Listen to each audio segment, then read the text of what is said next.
Good morning guys. Kasabi mo sa bisyo. Magandang sa aking mga subscribers, sa aking mga followers, sa aking mga viewers. Thank you talaga sa pagbigay niyo ng support sa akin sa mga gi-upload kong videos dito sa aking channel, sa aking YouTube Kalyaw Kasabong TV. Sa umaga nito ngayon, nandito ko sa kabila kong lagay ng mga manok. Ito ipakilala ko sa inyo. Ito siya ang naputulan dati na kinukontent ko nga di ultra naputulan ng tuka. Ito na siya. Sa katunayan yan, nagpalahi ko na ito ngayon. Naglilin na ang aking inahinan dyan na tinawag kong super grey. Yun ang ipinaris ko sa kanya dahil sakto site yun matataas ang super grey ko. Ito nakulangan ito sa sopat site.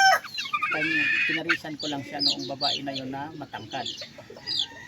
Kasi hindi ko alisin itong linyada na ito dahil ito ang nagbigay swerte ng linyada sa akin. Ang ama nito, 3 trainer. Tapos ang mga kapatid din, nagdaan muna ng mga panalo bago natalo. Ang laking bagay nito, lamang sa panalo kaysa talo. Talaga itong linyada na ito. Kayong mga baguhan pa lang, kung mayroon kayong mga sukat na mga ganito nga manok na medyo alanganin kayo sa height, hanapan nyo na lang ng mga inahin na mga mataas, linyada din na lamang sa panalo kaysa talo, para ang kalabasan sa mga anak, okay yan. Hindi kayo argabyado pagdating sa labanan dahil ang manok nyong pinagparis linyada din na mananalo. Yan na. Ito na siya. Kaya ang sinasabi ko lang, pag mamanok, kailangan ito sa pag-breed natin yan. Kung anong gustong kalabasan, anong gusto natin na pagparisin, na linyada sa kulay tulad sa akin, ito pinaris ko siya sa talisay nga gris na inahin. Para ang kalabasan sa mga ianak nito, mga talisay na may pagka brown ang likuran, mga may pagkapula-pula. Pero hindi ito dugo nga hats. Kilso ang ama nito. Yun. Yan siya.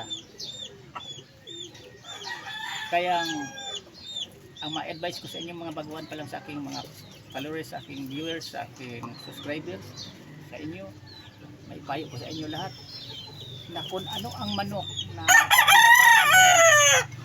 na nagpanalo na linyada, huwag niyong alisin. Kung nakulangan kayo sa pagmumukha o sa kustura o sa height, hanapan nyo na lang ng mga quality nga inahin yan. Kasi ang sigurado ako ang resulta sa magiging anak, hindi kayo argabyado. Kasi linyadang pinagparis niyo ang may pinagdaanan lamang sa panalo kaysa talo. Yan pinaka-importante sa pag-alaga, pagparis-paris, pagbibreed ng manok. Hindi lang basta-basta ang pagbibreed. Kung sarili nating personal mga panglaban, kailangan ang ginagawa ko mismo ito. Ang pinili ko nga linyada, katulad nito, anak ng 3 times winner. Nabali ang tuka, pangpalahi ko na lang. Niparis ko rin sa aking inahin na sweeter grey, nga linyada din na lamang sa panalo kaysa talo. Yan ang totoo.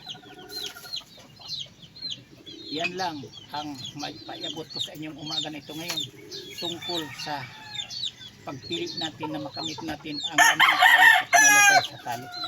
Kasi sariling palahi ng manok natin, doon natin masusunod ang gustuhin natin.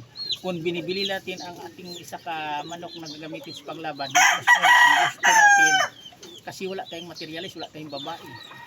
Pero kung may babae tayo, may lalaki nga materialis, masusunod kung anong gusto natin na kulay, anong gusto natin na linyada, anong gusto natin sa laro sa isa ka manok. Kung nagbi-breed tayo. Yan totoo.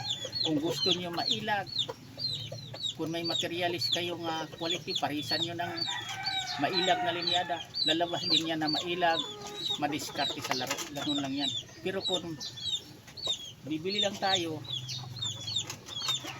sa bagay, kung bumibili naman, ready to fight na mayroon naman talagang mga quality mabilhan, lalo na kung kakilala niyo yung mga farm, mga kilalang magsasabong, doon kayo kumukuha. Pero kung gustuhin nyo na masusunod ang gusto nyo sa isa ka linyada, sa isa ka manok, kung anong gusto niya na fighting, anong klaseng ikipaglaro, ikipaglaban, magbi-breed kayo tulad ko. Kasi kung anong gusto ko, gustuhin ko man na pangitin ang pugi ko nga brugkak, iparis ko sa pangit na inahin ang kalabasan, hindi na gwapo.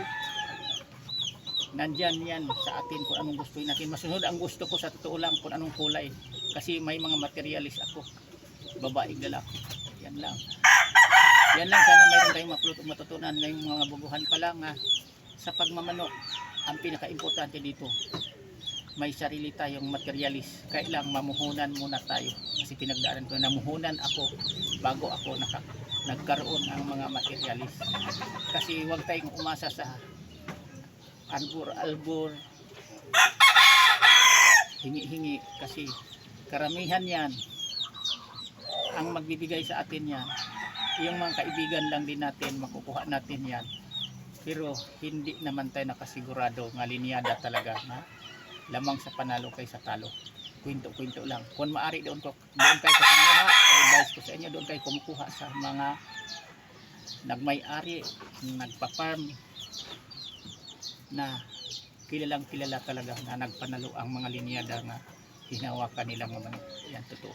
Huwag kayong basta-basta kumuha sa mga kwento-kwento lang, patabi-tabi lang, o kaya ito pre, hiramin mo, ibigay ko na to sa'yo, padamihin mo kasi walang talo yan na linyada. Huwag tayong masyadong mapaniraw na padaanan ko na yan. Doon talaga tayo kumukuha, ginagawa ko mismo sa mga kakilala kong magsasabong nga nagpa-farm na lumalaban sa derby nga lamang sa panalo kaysa talo ang linyada sa kabinet. Natural lang may talo yan. Normal lang sa larangan sa sabong yan na may talo talaga tayo. Kahit ano kagaling ang manok, may talo talaga tayo. Pero ang habol lang natin, lamang tayo sa panalo